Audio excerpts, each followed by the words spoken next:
início a nossa reunião. Eliana Cunha já chegou. Eliana Cunha. Ela é ortoptista especializada em reabilitação visual, chefe do setor de reabilitação visual da Fundação Dorina Noil e vai falar sobre motilidade ocular.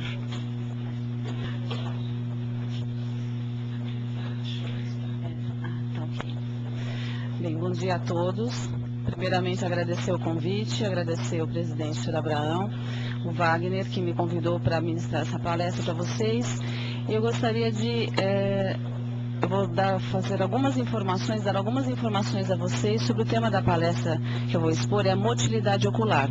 Então, na verdade, eu procurei utilizar os termos mais simples para que vocês entendam e, na medida que houver alguma dúvida mais específica, vocês fiquem muito à vontade para interagir e a gente trocar essas informações. Ok? Acho que o mais importante é que vocês saiam daqui tendo uma melhor percepção de como a visão se processa, como a movimentação ocular se processa e a importância deste órgão dos sentidos, toda a parte ocular, no processo de reabilitação das pessoas que necessitem de outros caminhos para poder obter informação e melhorar a sua qualidade de vida. Tá ok? Vamos aqui. Oi. Será que... é só... Não? Já não deu certo.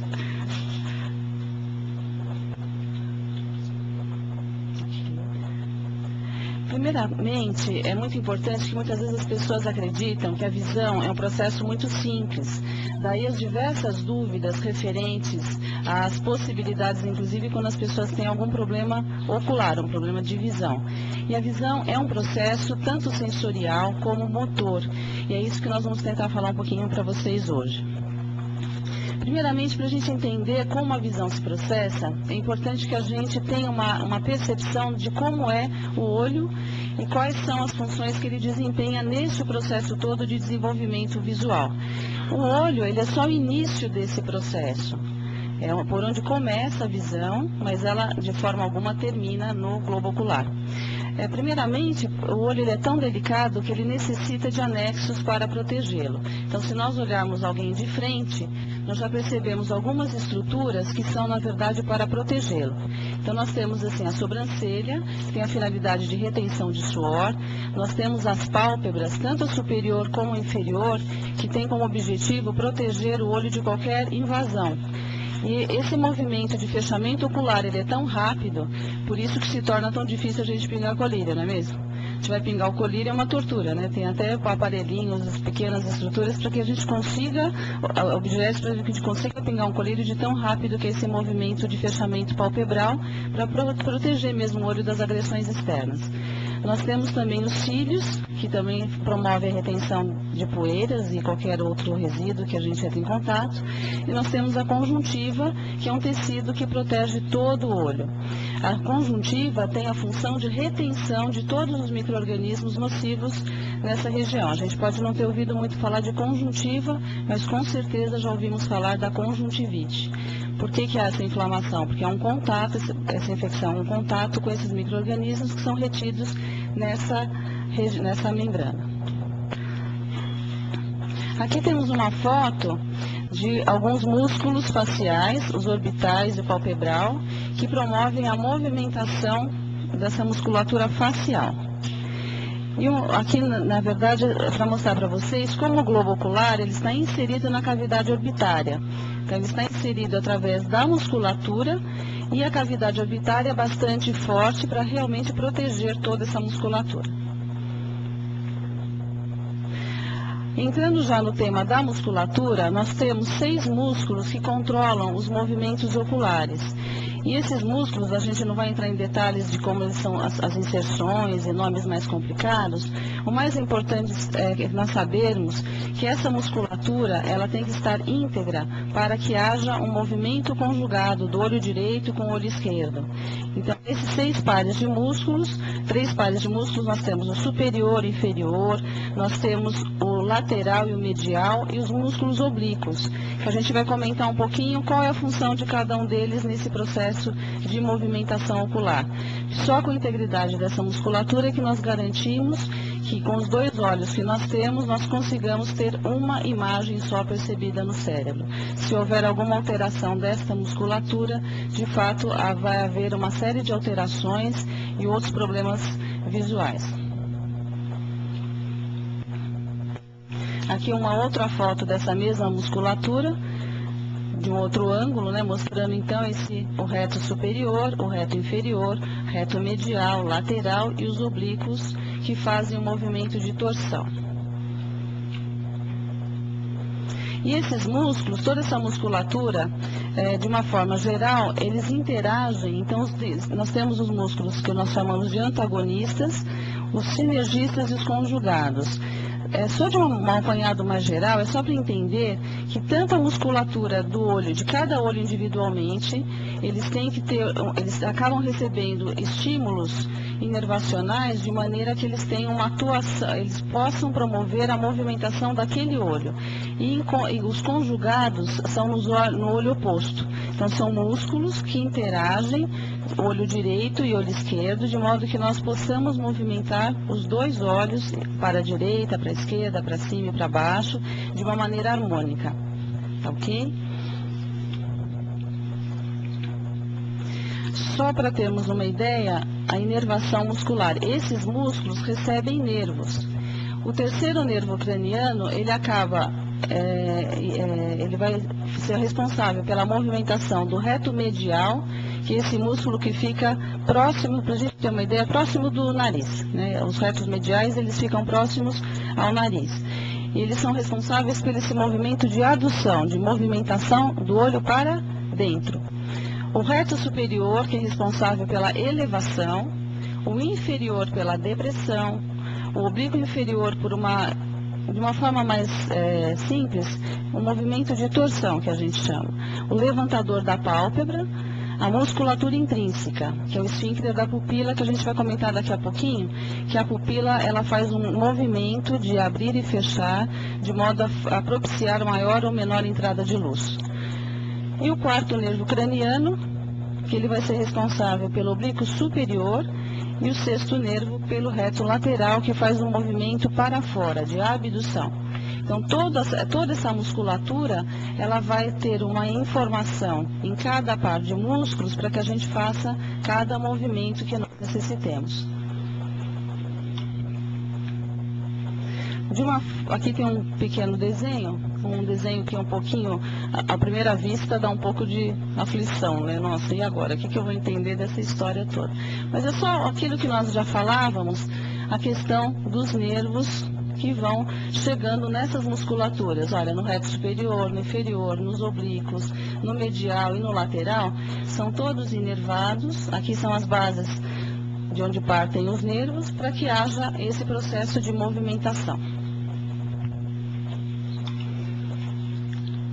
Existem algumas leis que regem essa inervação motora, é aquela questão que eu falei para vocês, né? Quer dizer, uma das leis, que é da inervação recíproca, quando o músculo recebe uma certa quantidade de inervação para contrair-se, o antagonista recebe um estímulo contrário na mesma proporção, de forma que a gente faz movimentos harmônicos. Nós não fazemos movimentos bruscos por conta dessa lei. E a lei da correspondência motora é que a quantidade de inervação enviada aos músculos conjugados, elas são simétricas, quer dizer, o olho direito e esquerdo, que tem os músculos que vão ser responsáveis por um tipo de movimento, recebe o mesmo tipo de inervação, a mesma quantidade. Então, se você olhar para a direita, para a esquerda, tanto a musculatura do olho direito como do esquerdo recebe essa mesma quantidade de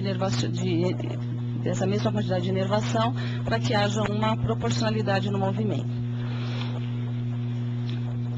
Agora, como eu falei para vocês, a parte oculomotora, a parte muscular, é só um dos aspectos para a promoção da visão.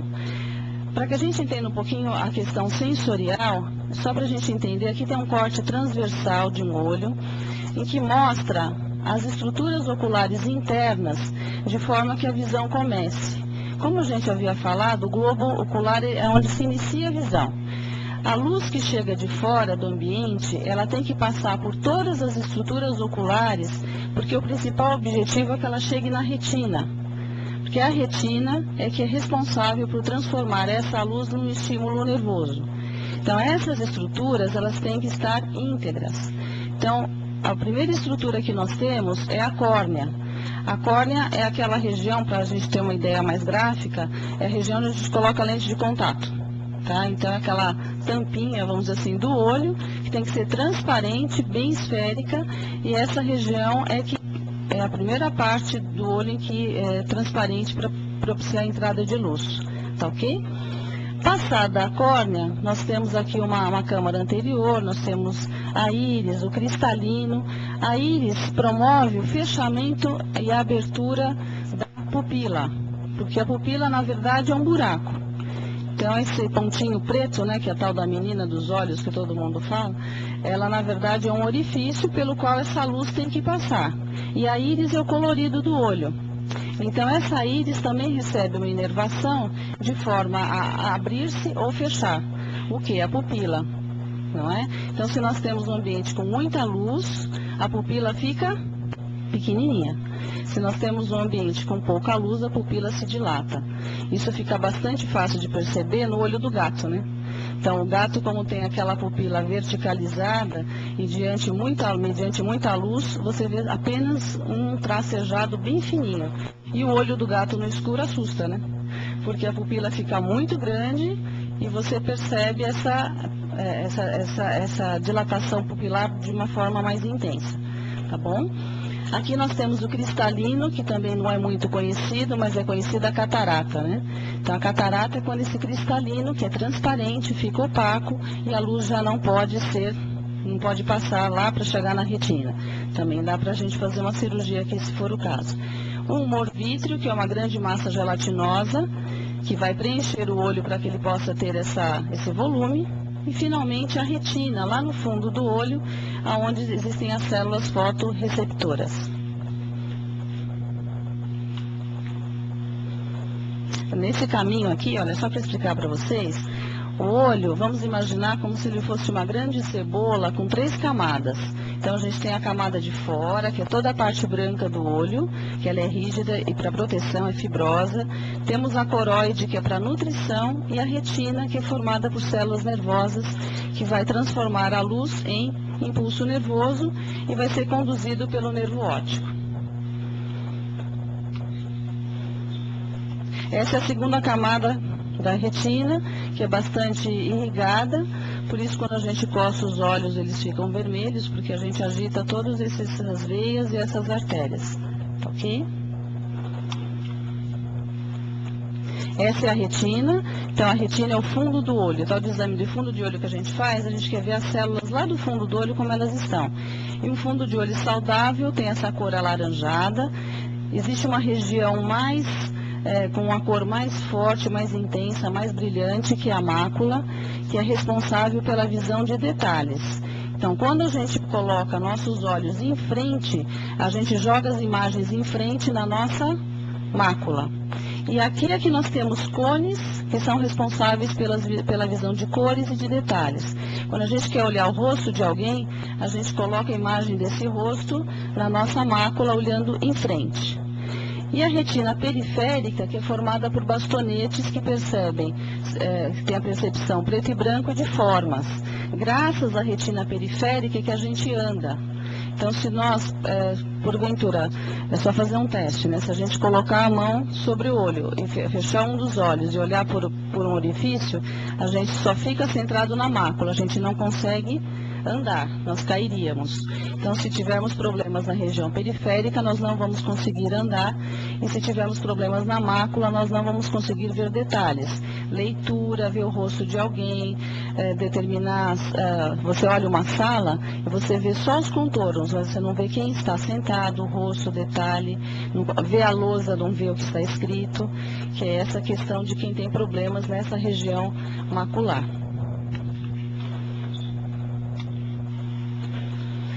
E a retina, finalmente, é onde começa toda essa parte da visão que seja de forma sensorial, né?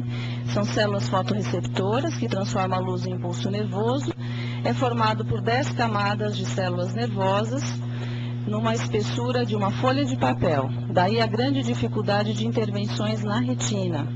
Por isso eu trabalho com a área de reabilitação visual com pacientes que têm redução de visão. Então o que acontece é que a ansiedade também, dentro dessa pesquisa, buscar alternativas para restabelecimento do tecido retiniano.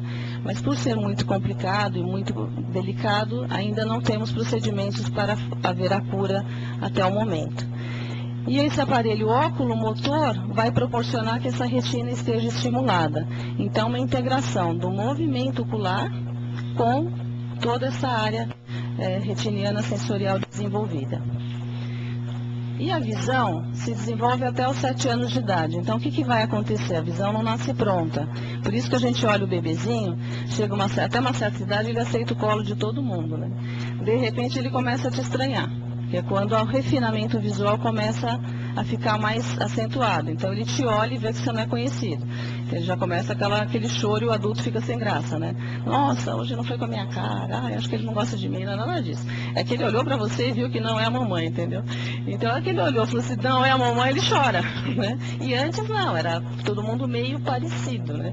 E aí com o refinamento visual, ele acaba te percebendo e acaba tendo reações de estranhamento. E a visão se desenvolve muitíssimo, isso ocorre por volta do 5º mês, 6º mês, que é quando o ser humano é variável, cada um dentro de uma faixa. Até o 1º ano de vida, o desenvolvimento visual é bastante intenso. Do 1º ao 3º há um grande salto, e do 3º ao 7º ano de vida há um amadurecimento de toda essa área, essa percepção visual. Tá ok? Aqui é uma outra foto mostrando as vias ópticas, né? Então aquela outra eram os nervos proporcionando a movimentação ocular. Essas são internamente as fibras dentro da retina, do olho direito e esquerdo, que elas passam por dentro do cérebro, elas vão chegar no lobo occipital. Então a visão começa no olho, passa pelo nervo óptico e chega até o cérebro no lobo occipital, que na verdade é na nuca. A gente enxerga com a nuca. Então, toda essa movimentação é para justamente essa luz que está fora chegar em toda a retina, tá? Do olho direito e do esquerdo. Aí os dois olhos se movimentam sincronicamente, propiciando a chegada dessa luz. Essa luz se transforma em impulso nervoso, passa por todas as vias, pela via óptica direita e esquerda, chegando até o cérebro. E existe uma região que se chama quiasma óptico, no qual metade das fibras do olho direito passam para o cérebro esquerdo e metade das fibras do olho esquerdo passam para o direito. Por isso, se houver alguma lesão na área cerebral ou nessa região da via óptica, você tem alterações tanto no campo visual direito como no esquerdo. Tá? Senão também nós não conseguiríamos ver né? Se as fibras fossem totalmente separadas, nós veríamos uma imagem com o meu olho direito e uma imagem com o esquerdo. E o cérebro não teria condições de fundir essas imagens. Os movimentos oculares, aí para até a gente entender, né? Tem 4 tipos de movimentos oculares. Os sacádicos, que são esses movimentos rápidos, que servem para mudar a fixação de um objeto de interesse a outro. Tudo bem? Bom dia. Então, chega alguém, é aquele olhar rápido, né? Você olhou, a porta abriu, fechou, você volta a sua atenção para aquilo que você queria. Esse é o movimento sacádico, ok? O movimento persecutório, que são movimentos lentos. Então, serve para manter a fixação. Fóvea, aqui eu coloquei foveal. Lembra da mácula no fundo do olho, aquela mais escurinha? Tem uma escavaçãozinha mais central que se chama fóvea, que é a área bem central, que propicia mais detalhe ainda de imagem. Esse é um movimento que eu olhei rápido. Esse é um movimento de perseguição do objeto que eu quero que está em movimento. Então, quando eu faço todo esse escaneamento aqui visual, estou usando esse movimento persecutório. Os vergenciais são movimentos na mesma direção em sentidos inversos. Então, é quando eu consigo, na verdade, colocar os meus olhos, por exemplo, todo para dentro, os dois olhos. Fazer uma convergência, tá ok? Ou mesmo uma divergência. Os movimentos não psicoóticos que são estimulados por movimentos corporais. Então, as pessoas que têm labirintite sentem bem isso, né? Então, dá uma tontura, dá um certo desconforto visual, porque são movimentos provocados pelo labirinto. Ou mesmo se houver um movimento corporal muito grande, se a gente ficar rodando aqui no meio da sala, vai gerar esse tipo de movimento involuntário, tá bom?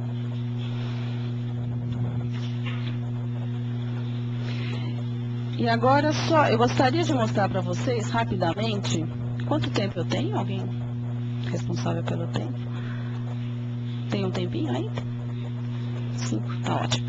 Então, só para mostrar rapidamente para vocês, eu trouxe um modelo ocular, só para vocês ficarem com essa imagem registrada, porque eu acho que o que mais pode dificultar, às vezes, na nossa percepção da visão, é achar que é algo muito simples, né? E não entender a complexidade para poder, inclusive, usufruir disso nesses outros recursos desenvolvidos para as pessoas poderem aproveitar esse órgão do sentido. Só um minutinho.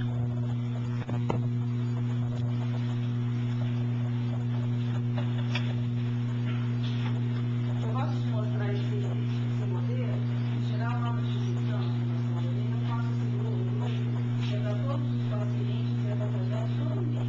Então, como eles têm dificuldades oculares, inclusive, minha voz é baixa, esse não tem jeito. Só um minutinho, é rápido. Ah, perfeito. Então, mas ela é baixa também. É assim, então é interessante que a gente observa como o paciente e o acompanhante, a pessoa familiar, ao entender a estrutura do funcionamento visual, ela começa a entender a complexidade e compreender, inclusive, quando há questões de cura, a importância das pesquisas, a importância de tudo isso que a gente vai desenvolvendo para poder melhorar a qualidade de vida de quem tem algum problema, alguma deficiência ou alguma doença. Então, aqui é aquele olho que eu falei para vocês, que estava inserido na cavidade orbitária. Nós teremos 3 camadas, lembra da cebola? Então, precisa lembrar que tem 3 camadas. A mais externa, que é a esclerótica, que é a parte branca do olho, que protege.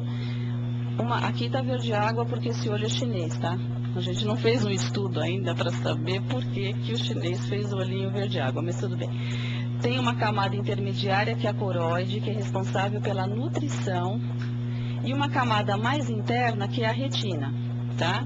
E aqui estão os músculos. Na verdade, estão pedaços dos músculos como se fossem cortados. Então, olha aqui, o reto superior, reto inferior, aqui tem os oblíquos, reto medial e lateral, para que o olho faça toda a movimentação, o direito e o esquerdo. Agora a gente vai abrir o olho literalmente. Aqui no fundo do olho, tudo isso é retina. Lembra aquele desenho que eu mostrei para vocês? Que cor que era mesmo o fundo do olho? Laranja, alaranjado. Que cor tá aqui? Porque o olho é chinês. Boa! Vocês entenderam, vocês entenderam. Então é isso. Então não é rosa, é laranja, tá bom? Mas ele forra todo o olho e a luz chega nesse fundo de olho e se transforma no impulso nervoso, tá? Vou só deixar metade. Vou deixar com vai. Obrigada. E aqui as estruturas que eu falei para vocês. Todo mundo tá vendo? Tranquilo? Então nós temos a córnea. Então qual a parte do olho que a gente pode transplantar? A córnea. Quando é que eu vou transplantar a córnea? Parece uma pergunta meio óbvia, mas é quando eu tenho lesão na córnea. Às vezes o paciente tem lesão na retina e como ele ouve transplante de olho, na verdade não é o olho que se transplanta, é a córnea, tá? Se tiver uma lesão aqui, você pode trocá-la. E é fibrosa, então tem e aqui que coloca a lentezinha de contato que eu falei para vocês. E só uma observação, aproveitando o embalo, lente de contato com muita asepsia, descansa com óculos em casa, não usa direto, não dorme com ela, porque pode dar lesões sérias, tá bom? Só uma questão de prevenção. E aqui nós temos finalmente a íris, na sequência com a pupila, que é o buraco. Muita luz fecha, pouca luz abre, tá? Aqui atrás eu tenho o cristalino, que é uma lentezinha biconvexa, que ele é responsável por ajustar a imagem. Quando a gente aproxima dos nossos olhos, esse cristalino se abaula, você põe a imagem no foco. Quando você olha para longe, ele fica com o seu tamanho natural. Após os 40 anos, começa a haver um enrijecimento natural desse cristalino e a gente precisa do tal do óculos de perto. ok? É aqui que acontece. E se houver, e esse olho aqui meu sofreu um acidente, como eu passo na mão da criançada lá com deficiência, ele rola, ele cai, ele é forte, viu? Só que o cristalino não aguentou a última e o senhor que trabalha conosco passou uma cola nele. E a cola deixou que ele ficasse esbranquiçado. Ele não é, ele é transparente. E ele, desesperado, eu falei, seu Balbino, tranquilo, virou um olho com cristalino com catarata. Então aqui nós temos a versão sem catarata e a versão com catarata, para vocês lembrarem. Se houver a catarata, tem que trocar. Põe a lente intraocular e você fica feliz, tá bom? E atrás, o humor vítreo, que é essa massa gelatinosa que mantém o olho firme, tá bom? Às vezes a gente vê uns pontinhos pretos voando, a tal da mosca volante. Alguém já viu aqui, com certeza. Eu tô vendo algumas pessoas de óculos com miopia. Eu também sou míope, de vez em quando eu vejo umas mosquinhas voando. A gente faz o exame oftalmológico anual e fica em paz, que geralmente é fisiológico, tá bom? E para acabar aqui a questão da retina, que forra todo o olho. Lá no centro nós teríamos a mácula, que nós colocamos em frente para ver a visão de detalhes e colorido, tá?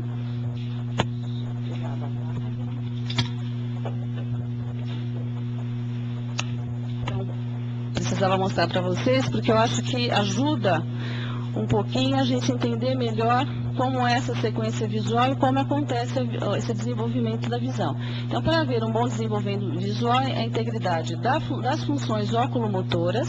Então, eu preciso ter a musculatura interagida, olho direito, olho esquerdo, para garantir a visão única. Eu preciso ter um globo ocular completamente íntegro nas suas estruturas. Vocês viram quanta estruturazinha tem dentro de um olho.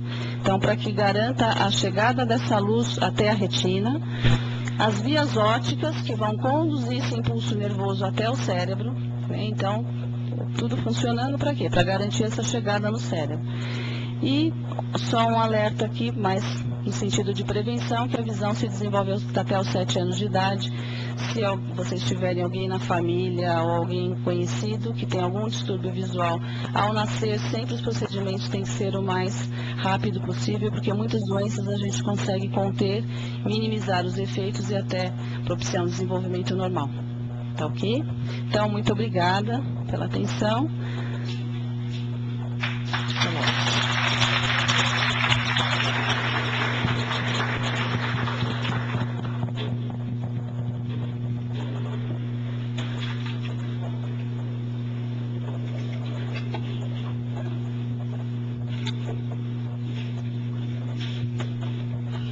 Obrigada, Eliana. Nós vamos fazer um pequeno intervalinho, mas eu vou pedir para ninguém sair, que é só para poder trocar o tripé da câmera e fazer uns acertos. E as meninas vão distribuir água para vocês poderem hidratar um pouquinho. Doutora Eliana? Doutora Eliana? O nervo óptico, onde que ele se encontra? O nervo óptico.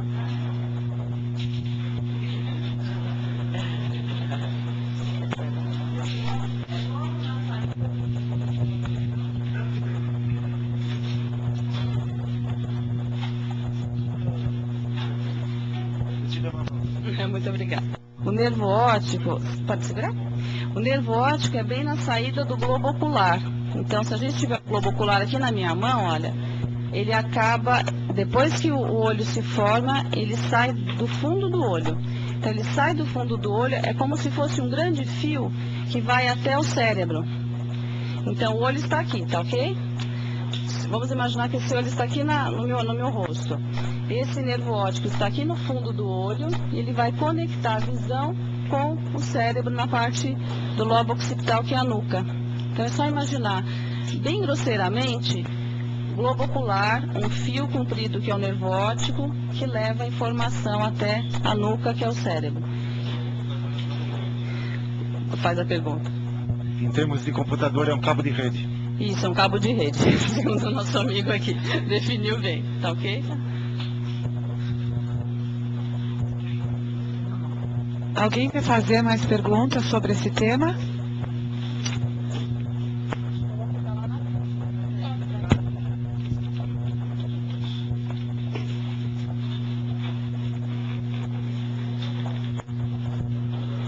doutora, eu prestei muita atenção em toda a musculatura que movimenta os olhos.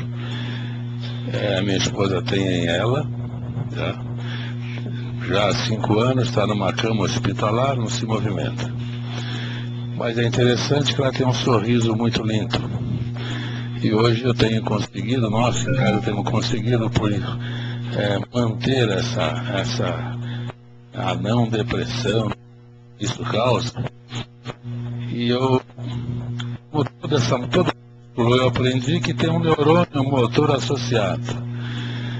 Será que um dia, talvez a senhora também não possa me responder isso, alguém poderia me responder, será que um dia a evolução da ela fará com que essa musculatura toda pare e ela não consiga mais sorrir?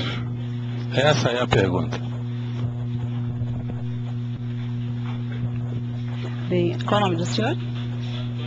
Senhor Antônio, é assim, eu posso lhe falar sobre a questão da movimentação ocular, que deve estar íntegra, no caso dela, não é isso, senhor Antônio?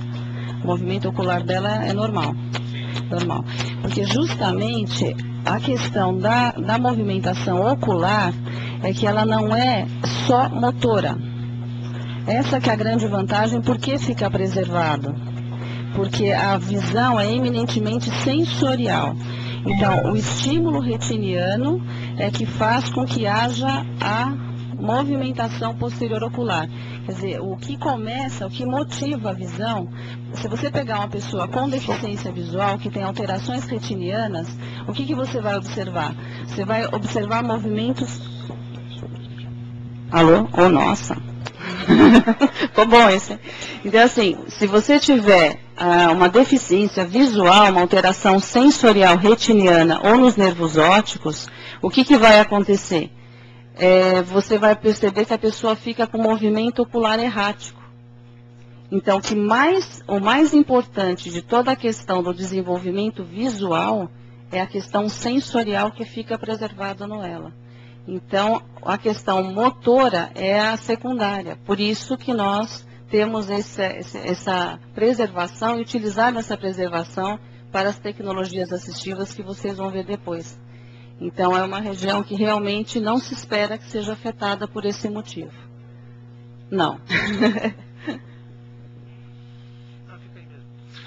No meu caso, eu tenho estrabismo, mais de 24 anos, ele está parado. Eu sempre vou no oftalmologista aqui do Hospital São Paulo, ele sempre dá no mesmo número de grau, tanto para esse como para esse. Tem chance de melhorar isso ou vai ficar parado? Eu estou com 40 anos. Na verdade, o estrabismo é quando há uma movimentação ocular que os dois olhos não estão no mesmo paralelismo. Existe um deles, o seu é um pouquinho mais convergente do olho direito.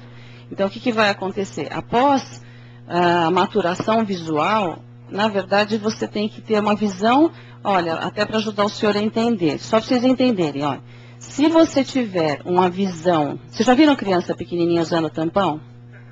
Já? Então, o que acontece nesses casos? Em geral, são crianças estrábicas, que têm um dos olhos tortos, ou entorta um, endireita o outro, alternante, depende. Para que tampa o olho? Não é para endireitar o olho, é para promover a igualdade da visão.